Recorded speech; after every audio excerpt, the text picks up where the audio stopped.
Bonjour à tous. Alors aujourd'hui, un coup de gueule spécial frelon asiatique.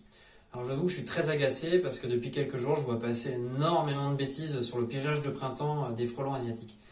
Alors ok, ce frelon asiatique est une espèce exotique envahissante, mais c'est pas une raison pour faire n'importe quoi en voulant l'éradiquer.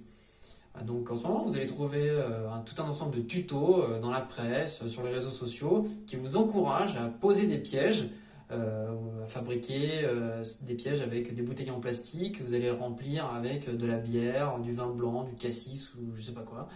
C'est du grand n'importe quoi. Alors pourquoi je dis ça? Premièrement, ces pièges ne sont pas du tout sélectifs.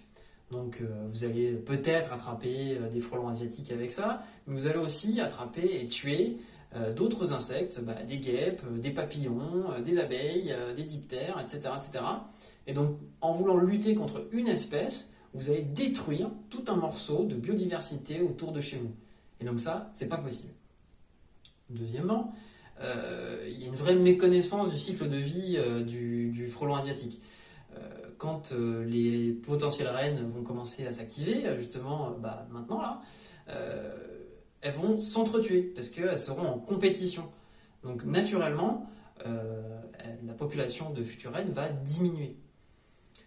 Ensuite, plutôt que tout de suite s'engager dans une démarche de destruction de ces animaux, il y a tout un ensemble de mesures de protection qu'on peut mettre aussi au niveau des ruches, parce qu'au final, la menace concerne surtout les abeilles domestiques. Mais bon, ça concerne les apiculteurs, donc eux, ils connaissent leur métier, ils savent ce qu'ils ont à faire.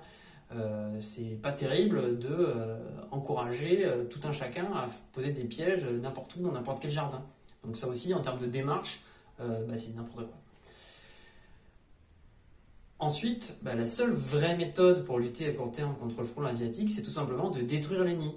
Donc si vous voyez un nid de frelon asiatique, il faut le signaler pour que des professionnels puissent le détruire. Surtout, n'essayez pas de le détruire vous-même, d'accord? C'est réservé aux professionnels.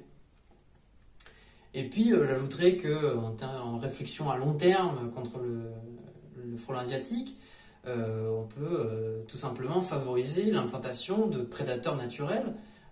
Si on pense aux oiseaux en particulier, on va avoir le pygriache écorcheur, on va avoir la bondrée apivore, le guêpier d'Europe. Voilà, ce sont des oiseaux qui vont consommer énormément d'insectes, et en particulier le frelon asiatique.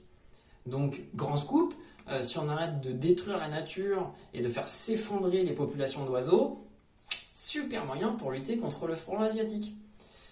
Bref, ne croyez pas tout ce que vous trouvez systématiquement sur les réseaux sociaux, surtout quand il s'agit d'une action comme ça qui vous encourage à tuer des insectes ou des animaux. Privilégiez des sources fiables, aussi des scientifiques qui recommandent certaines actions. On va vous mettre quelques liens de sources sérieuses sous cette vidéo. Et puis, je pense que vous pouvez trouver des façons plus joyeuses d'utiliser de la bière et du vin blanc, mais surtout avec modération. Bon, je vous dis à bientôt pour une prochaine vidéo, cette fois-ci avec un petit peu plus de bonne humeur. Allez, ciao!